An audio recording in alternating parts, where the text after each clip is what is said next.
The United Nations Secretary General Antonio Guterres describes water as a deal maker for the Sustainable Development Goals and for the health and prosperity of the people as well as the planet. However, he expressed deep concerns that the progress on water-related goals and targets remains alarmingly off track, jeopardizing the entire Sustainable Development Agenda. This same concern is a bother for a non-governmental organization which is collaborating with the National Environment Standards and Regulation Agency, NESRA, to keep water bodies in Nigeria clean. This is the focus today on Frontiers. I am Frama Panyi. Our guest is Dr. Patrick Okpa, President, Center for Culture and Environment Promotion. Glad to have you on the Frontiers. Oh, thank you very much, and I'm very happy to be here today. We will take an excerpt to set the tone for today's discourse.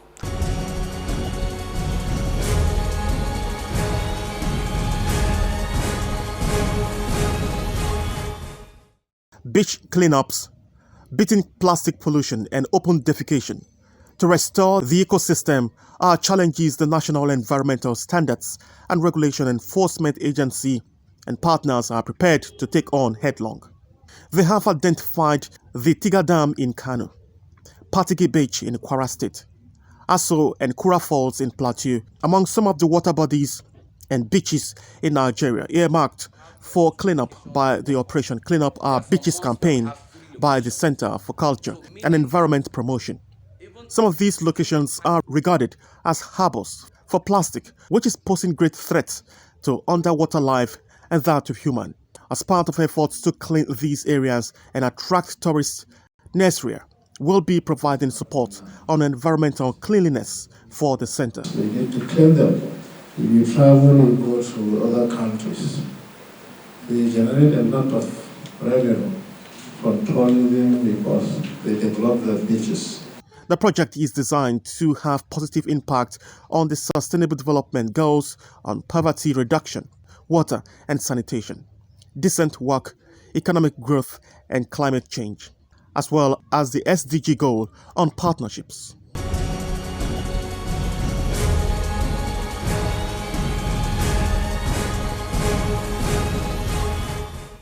Once more, you're welcome to the program. Thank you very much.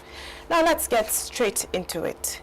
Can you tell us a little bit about your organization, Center for Culture and Environment Promotion? The Center for Culture and Environment Promotion was bettered clearly 21 years ago, though through the Pascayos Consult Group. And over the time, what we have done is that we've built up various initiatives in culture, in environment, and several other projects across the world.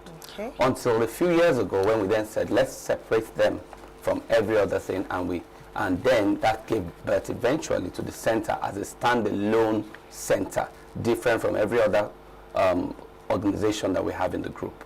So clearly, all the activities of the center has been on for the last 21 years. Okay. Now, the campaign you're currently embarking upon is tagged Operation Clean Up Water Bodies and Beaches. Can you give us an insight as to what that is all about? It's actually called the Operation Clean Our Beaches, OCOB campaign. Okay. Now, the essence is that we realized by research and other things that we've done over the years that there is a major challenge with beaches. Now, the word beaches is used in a generic form for beaches and other water bodies such as lakes, dams, rivers, oceans, and other related water bodies as they are, and especially as they are scattered over the country. Now, what we've noticed over the years is that there are lots of issues that actually cause challenges across the beaches.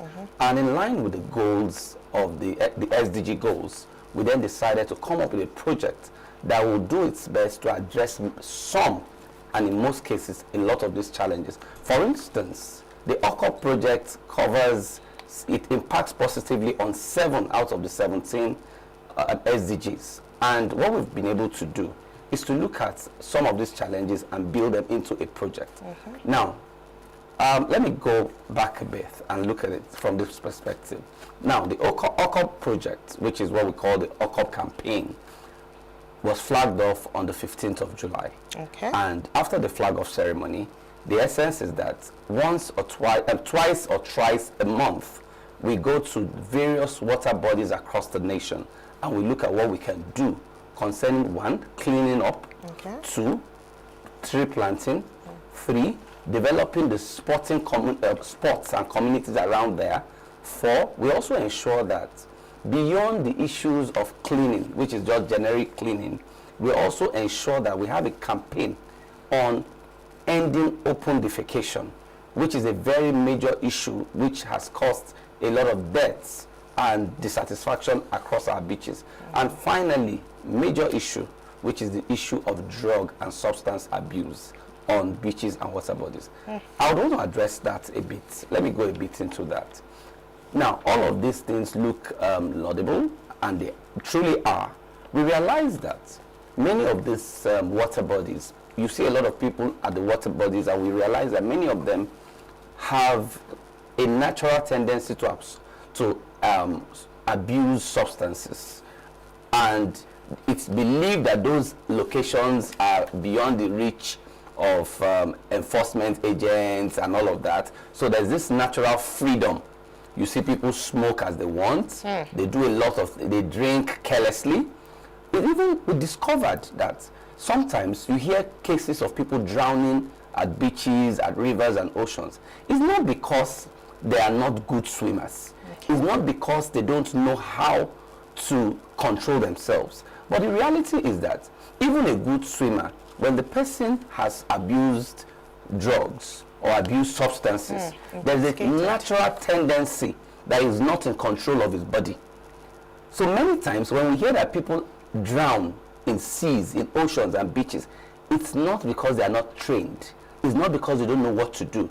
But at that particular instance, some of them are not in control, and that is a major challenge. So we decided to take this campaign to them to say, we're not here to arrest you, we're not here to enforce, but we're here to sensitize you. There's a need for us to address this challenge, and that's why we have gone ahead to come up with this initiative. And what we've done is that this campaign, we're already on the pilot, which is a 1 year, starting July and ending July next year. However, we do not intend to end it. It's just that within the ambit of what we have and what we want to work on, we want to start with a pilot. And as we get partners and people believe in the project, it will become a continuum for as long as we can. And that's our vision. Now, if I understand you correctly, this campaign is going on for just a year for now, starting. That's what I said, is a pilot. Okay. But most times pilots do not indicate that it will end at the end of 1 year. Okay. But the essence is based on our plan, locations identified and all of that. We have a schedule for the next 1 year, and that's where we are as we speak. Okay, right. We just talked about, these water bodies, the beaches, and waterfalls and all that. What are the criteria that are used to select these areas? Wow, that's quite a challenging thing. The truth is, priority was first given to locations that have beaches, functional beaches. And what we realized was that when it comes to the word stricto sensu beaches, because that's what the campaign was originally envisioned to be, we then realized that many parts of Nigeria, especially the north, do not have functional beaches. Many of those. So we said, no, we cannot have a national campaign that will have a lot of focus in southern Nigeria. Okay. So we ensured that other water bodies were strategically identified in other parts of the country. For instance, in a place like Kano, we had a challenge identifying beaches around Kano. So what did we do? I remember that when I had my youth service in 1998, I served, interestingly, somewhere called Wudil in Kano.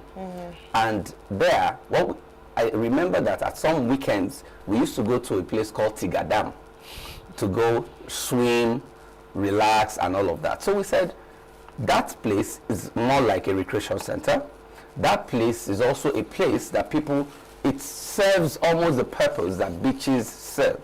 So we then said, why not such places across Nigeria would also be identified and we work with them. So what we've done is that such a place like Tiga will be used in the case of Kano, for instance.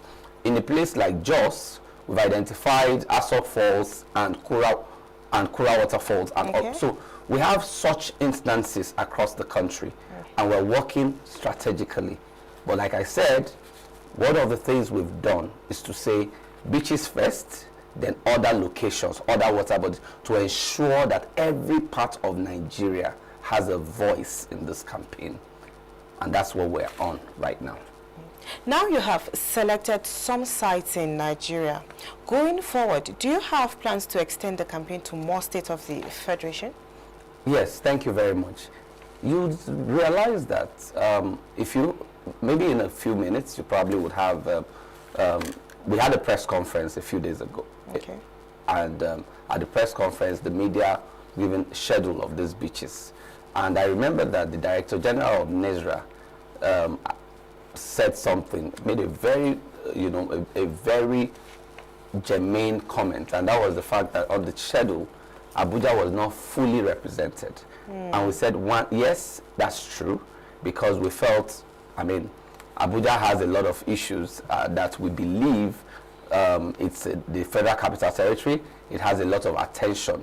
We also said, let's put more attention during this pilot project outside Abuja. However, because of the strategic nature of two places in Abuja, for instance, Jabi Lake and Usuma Dam, we then said it's important that that would also be included in this pilot. So what we have just done is to say, yes, for this pilot period, we've identified about 30 locations across the country, and we're working with them. However, a few locations would be included in those months where we have just 2 locations to work with.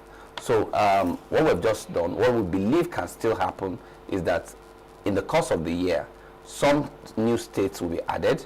However, beyond the pilot period, which we believe will be a continuous process, we will be able to cover every water body across the nation. All right. Dr. Okpa, we'll take a short break. We'll be back with more questions. This is Frontiers, and we're taking a look at protection of water bodies and aquatic life.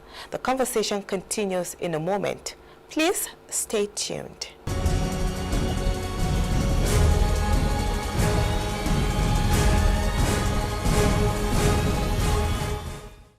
Glad to know you're still there. The discussion continues with Dr. Okpa.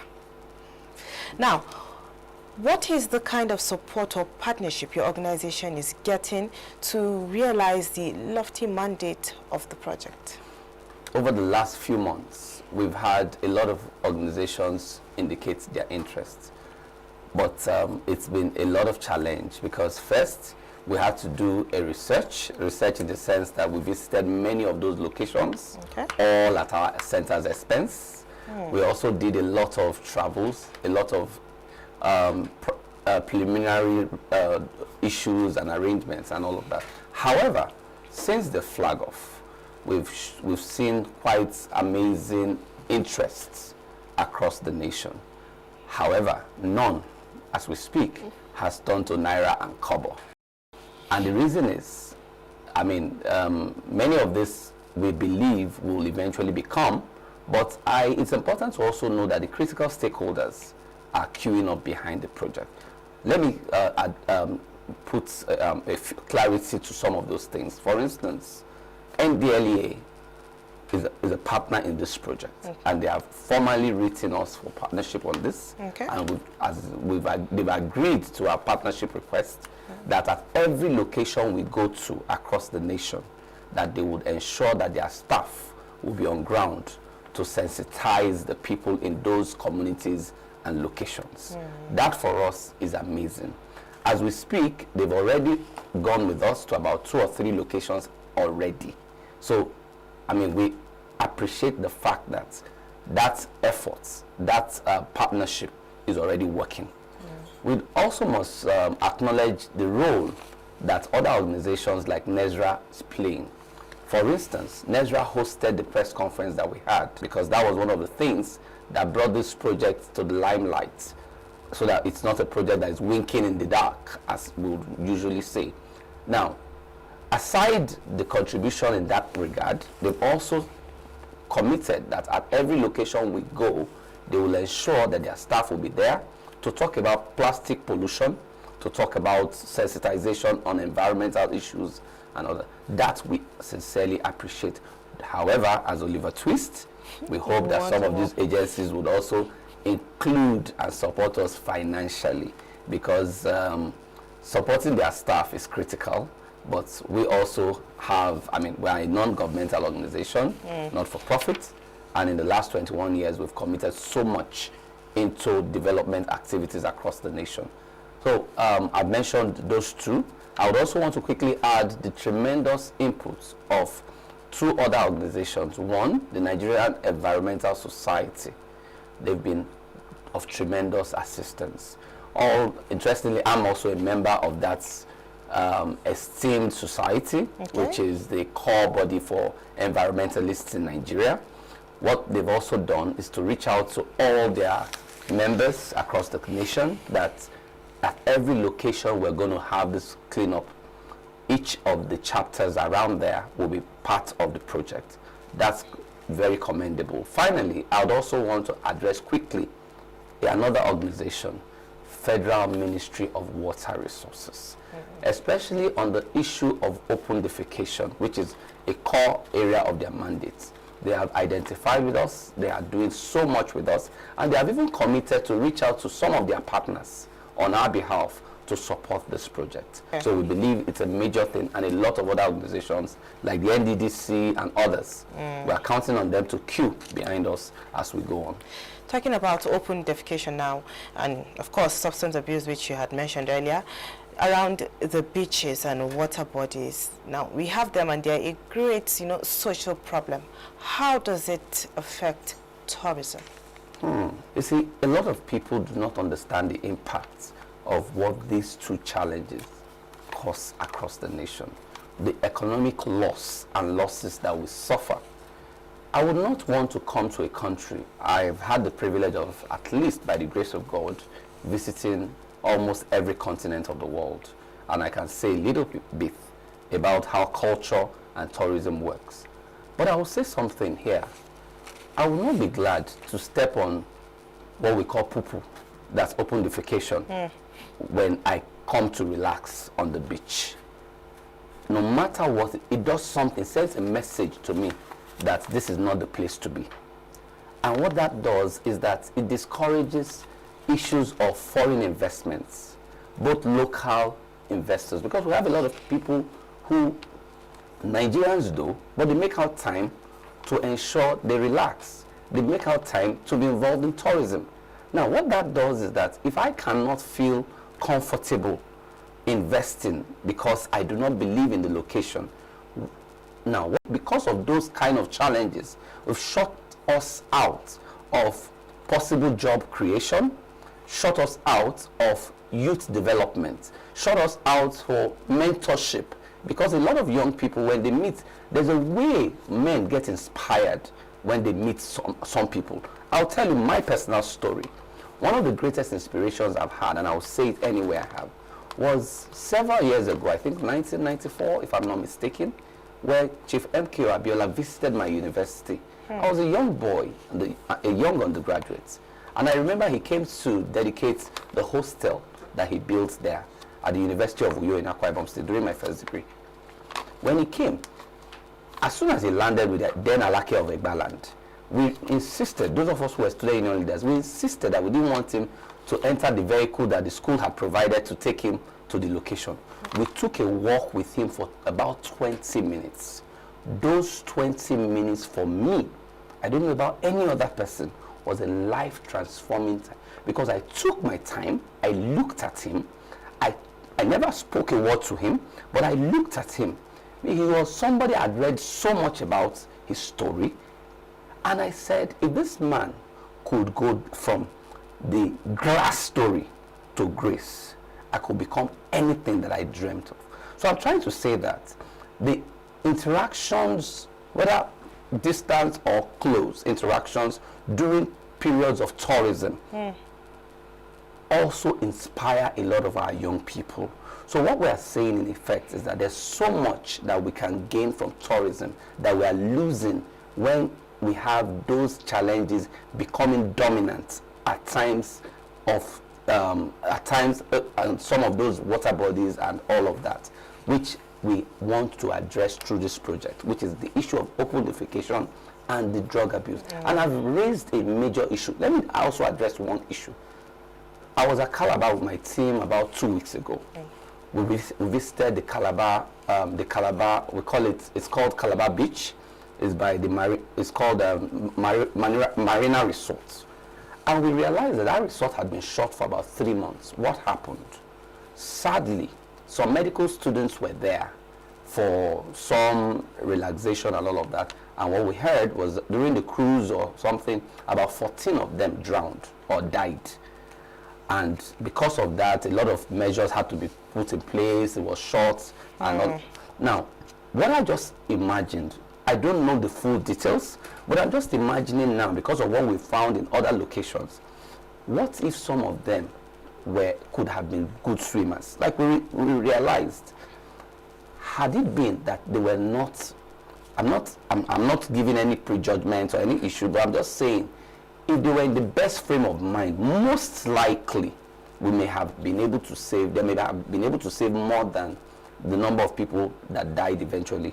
So technically speaking, we know by research that a lot of people drown, and I'm still saying it again, a lot of people drown at beaches and water bodies because of their state at that time where they enter water. And many times it's either drunkenness and sometimes the issue of drug abuse. We want to ensure that that is eradicated if possible. Thank you. Now, in 2022, World Health Organization's report indicated that 1.4 million people die annually, and 74 million, will have their lives shortened by diseases related to poor water, sanitation, and hygiene. How can this problem be addressed?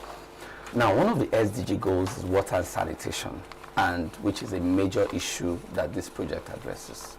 We believe that a lot of people can have better water quality, better access to water if the beaches are clean and the other water bodies. Because there are still some areas, you and I are here at the developed or urban areas. There are places across this nation, no matter what we say, that do not have the quality of water that you and I drink here. Some are already used to them, but we believe that through projects like this, a lot of this can be addressed. And I would also want to go beyond the issue of sanitation now and address the issue of water pollution on our water bodies. It was researched that by the year 2030, we will have more plastics in the ocean than the number of fishes in the ocean as we speak. Doesn't that strike us as a major challenge? As a time bomb about to explode, where we would have cases where we probably will be sending nets into the oceans and the beaches, and at the end of the thing, what we're getting out is plastic instead of fishes. Secondly, some of our fishes will not be able to have the oxygen and other requirements they would need to get from the water to make them survive. So we're talking issues of algae blooming, and many challenges will become major. So we are saying is a project that we all need to partner, to work together to address. Because without water is life, like it's always said. So if we don't address sanitation and water, we all would be at risk. If it may not directly hit us, but someone related to us someday will have that problem. And that's, just like you said, someday, somehow, it will affect us. Dr. Patrick Opa, thank you so much for coming on Frontiers, and thank you for sharing your thoughts with us. Thank you very much. The focus of today's discourse has been protection of water bodies and aquatic life, and our guest has been Dr. Patrick Okpa, President, Center for Culture and Environment Promotion. Remember, keeping the environment clean is a collective task in not only safeguarding the earth, but to promote a cleaner and healthier planet. I am Frama Panyi. Thanks for your time.